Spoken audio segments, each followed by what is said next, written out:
நம்ம காலைல ஏஞ்சதுலேருந்து திருப்பி நம்ம தூங்க போகிற வரைக்கும் வந்து பார்த்தீங்க அப்படின்னா நமக்கு காசுன்ற ஒன்று வந்து கண்டிப்பாக தேவையாக தான் இருக்குல்ல.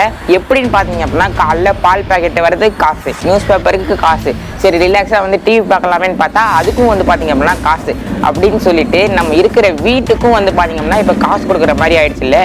இந்த நிலைமை வந்து ஃபஸ்ட்டு எங்கேருந்து ஆரம்பிச்சுது அப்படின்றத பற்றி தான் இங்கே நம்ம வீட்டில் பார்க்க போகிறோம். அதாவது நம்ம வந்து காசு கொடுத்தோம்னா அதுக்கு ஈடாக வந்து நமக்கு வேற ஒருத்தவங்க வந்து வேலை செய்யறது, அப்படி இல்லைன்னா அந்த காசுக்கு வந்து வேல்யூவாக வந்து நமக்கு வேற ஒரு பொருள் தருது அப்படின்ற அந்த கான்செப்ட் இருக்குல்ல, அந்த கான்செப்ட் வந்து எங்கேருந்து ஆரம்பிச்சுது அப்படின்றத பற்றி தான் இங்கே நம்ம வேலை பார்க்க போகிறோம். அதாவது காசு வந்து எப்படி வந்து உருவாச்சு அப்படின்றத பற்றி தான் இனி நம்ம வீடியோல பார்க்க போகிறோம். வாங்க சீக்கிரமாக வீடியோக்குள்ளே போயிடலாம். அப்படின்ற ஒன்று வந்து உருவாகிறதுக்கு காரணமாக இருந்த மெயினான இருந்தது அப்படின்னு பார்த்தீங்க அப்படின்னா பண்ட மாற்று முறை அப்படின்ற ஒரு கான்செப்ட் தான். அது என்ன அப்படின்னு பார்த்தீங்க அப்படின்னா, இப்போ வந்து ஏன்னு ஒருத்தர் இருக்காரு, பின்னு ஒருத்தர் இருக்காரு. ஏ கிட்ட வந்து பார்த்தீங்க அப்படின்னா 1 கிலோ அரிசி இருக்கு, பி கிட்ட பார்த்தீங்க அப்படின்னா 1 கிலோ கோதுமை இருக்கு. என்ன நடக்குது அப்படின்னு பார்த்தீங்க அப்படின்னா, ஏ வந்து அவர்கிட்ட இருக்கிற அரிசியை வந்து அவர்கிட்ட கொடுக்குறாரு, அதுக்கு பதிலாக வந்து அவருக்கு வந்து கோதுமை வேணும். அதே மாதிரி பி கிட்ட வந்து பார்த்தீங்க அப்படின்னா கோதுமை இருக்குல்ல, அதை வந்து ஏ கிட்ட கொடுக்குறாரு. ஏ கிட்ட இருக்கிற அரிசி வந்து இவருக்கு வந்து தேவையாக இருக்கு. நான் ஒரு பொருள் தந்தேன்னா அதுக்கு ஈடாக வந்து எனக்கு வேற ஒரு பொருள் தா அப்படின்றதுனா பண்ட மாற்று முறை அப்படின்னு சொல்லி சொல்றாங்க. கான்செப்டை வந்து பார்த்தீங்கன்னா தமிழர்கள் வந்து 1 லட்சம் வருஷத்துக்கு முன்னாடியே வந்து பார்த்தீங்க அப்படின்னா யூஸ் பண்ணியிருக்கதா வந்து சொல்றாங்க. ஆனால் வந்து அதுக்கு எந்த ஒரு எவிடன்ஸுமே வந்து கிடையாது. இப்போ வந்து காயினே வந்து இல்லாத காலகட்டத்தில் கூட வந்து பார்த்தீங்க அப்படின்னா அவங்க வந்து பண்ட மாற்று முறையை வந்து யூஸ் பண்ணிக்காங்கல்ல. அப்படி அதை யூஸ் பண்ணக்குள்ள வந்து பார்த்தீங்க அப்படின்னா தெரிஞ்சவங்க யார்ட்டையும் வந்து பார்த்தீங்க அப்படின்னா பண்ண மாட்டாங்க. யாராவது தெரியாதவங்க இல்லை நாட்டுக்காரங்களாம் இருக்காங்கல்ல, அவங்கள்ட்ட தான் வந்து பார்த்தீங்க அப்படின்னா வந்து இது மெத்தடே வந்து யூஸ் பண்ணுவாங்களாம். அவங்க பக்கத்து வீட்டுக்காரங்க அப்படின்னா வந்து பார்த்தீங்க அப்படின்னா வந்து வாடகை கொடுக்கறது அப்படின்ற மாதிரி தான் வந்து யூஸ் பண்ணியிருக்காங்க. இவங்க பண்ட மாற்று முறையை வந்து யூஸ் பண்ணிட்டு இருக்கக்குள்ள வந்து பார்த்தீங்க அப்படின்னா ஒரு சில பிரச்சனைலாம் வந்து பார்த்தீங்க அப்படின்னா வருது. அதாவது என்ன பிரச்சனை அப்படின்னா, இப்போ ஏன்னு ஒருத்தர் இருக்காரு, பின்னு ஒருத்தர் இருக்காரு. ஏ கிட்ட வந்து பார்த்தீங்கன்னா மீன் இருக்கு, பி கிட்ட வந்து பார்த்தீங்கன்னா பழம் இருக்கு. இப்போ ஏக்கு வந்து பழம் தேவை, ஆனால் வந்து பிக்கு வந்து மீன் தேவையில்லை.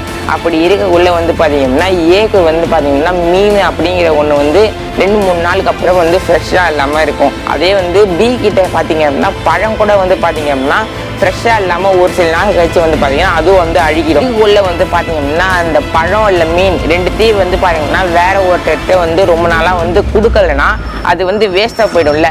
அது மாதிரி இருக்கக்கூடாது அப்படின்னு சொல்லிட்டு இது பெர்மனண்ட்டாக வந்து எப்பயுமே வந்து யூஸில் இருக்கிற ஒரு கரன்சியாக கண்டுபிடிக்கணும். அப்படி வந்தது தான் வந்து பார்த்தீங்க அப்படின்னா கோல்டு அண்டு சில்வர் காயின்ஸ்.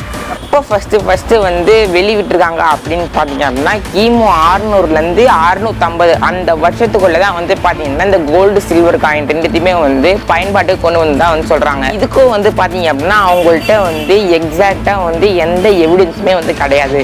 வந்து உங்கள் கோல்டு சில்வர் இந்த காயின்லாம் வந்து பார்த்தீங்க அப்படின்னா வெளிவிட்டு இருக்காங்க. அந்த சமயத்தில் வந்து பார்த்தீங்க அப்படின்னா கோல்டு சில்வர் வந்து ரொம்பவே வந்து ரேராக தான் வந்து கிடைக்கும். அது மாதிரி இருக்கக்குள்ள வந்து பார்த்தீங்க அப்படின்னா கோல்டு சில்வர் எல்லாத்தையுமே வந்து கரன்சி ஆகிட்டா அதுக்கப்புறமா வந்து நம்மக்கிட்ட வந்து எதுவுமே கோல்டே இருக்காது அப்படின்னு சொல்லி முடிவு பண்ண உடனே தான் வந்து பார்த்தீங்கன்னா பேப்பரில் வந்து அதோட வேல்யூ வந்து அச்சடித்து அதுக்கப்புறமா தான் வந்து அது கரன்சியாக வந்து வெளிவிட்டுருக்காங்க. வந்து பார்த்தீங்கன்னா ஒவ்வொரு கவர்மெண்ட்டுமே வந்து அவங்கள்ட்ட வந்து எவ்வளோ கோல்டு இருக்கோ அதோட மதிப்புக்கு தான் வந்து பார்த்தீங்க அப்படின்னா காசே வந்து அச்சடிப்பாங்க. இதுதான் வந்து பார்த்தீங்க அப்படின்னா ஒவ்வொரு கவர்மெண்ட்டுமே வந்து எவ்வளோ எக்கனாமிக் ஸ்டேட்டஸில் இருக்குது அப்படின்னு சொல்லிட்டு ஒவ்வொரு வருஷமே வந்து பார்த்தீங்க அப்படின்னா வந்து வெளியிடுறாங்க. இது பார்த்தீங்க அப்படின்னா அமெரிக்கா வந்து ஃபஸ்ட்டு இருக்குது. அதே வந்து இந்தியாவில் வந்து பார்த்தீங்க அப்படின்னா ஒரு US$ வந்து 72 ரூபாய் அப்படின்னு சொல்லிட்டு அந்த கணக்கில் வந்து பார்த்தீங்கன்னா இப்போ போயிட்டு இருக்கு. உங்களுக்கு வந்து ஒரு டவுட் வரும், அதாவது பேப்பரில் தான் வந்து பார்த்தீங்கன்னா 10 ரூபாயிலேருந்து 2000 ரூபாய் வரைக்கும் காசு இருக்குது. அதே வந்து 10 ரூபாய்க்கு கீழேன்னு பார்த்தோன்னா 5 ரூபாய் 2 ரூபாய் 1 ரூபாய் இதெல்லாம் வந்து காயினாக தானே இருக்குது.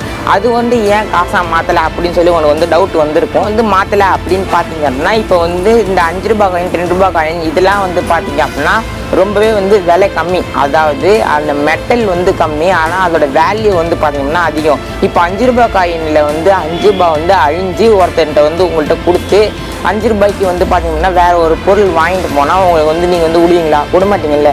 அதுதான் வந்து பார்த்தீங்க அப்படின்னா இங்கே வந்து நடந்திருக்கு. அதாவது இப்போ வந்து 5 ரூபாய் காயின் அந்த மெட்டலை விட அதோட வேல்யூ அந்த 5 ரூபாய் அப்படின்றது வந்து பார்த்தீங்கன்னா ரொம்பவே வந்து அதிகம். வந்து பார்த்தீங்க அப்படின்னா இந்த கவர்மெண்ட் வந்து 1 ரூபாய் 2 ரூபாய் 5 ரூபாய் இந்த காயின்லாம் வந்து பார்த்தீங்கன்னா இன்னுமே வந்து செல்லாத காசாக வந்து அறிவிக்கலை.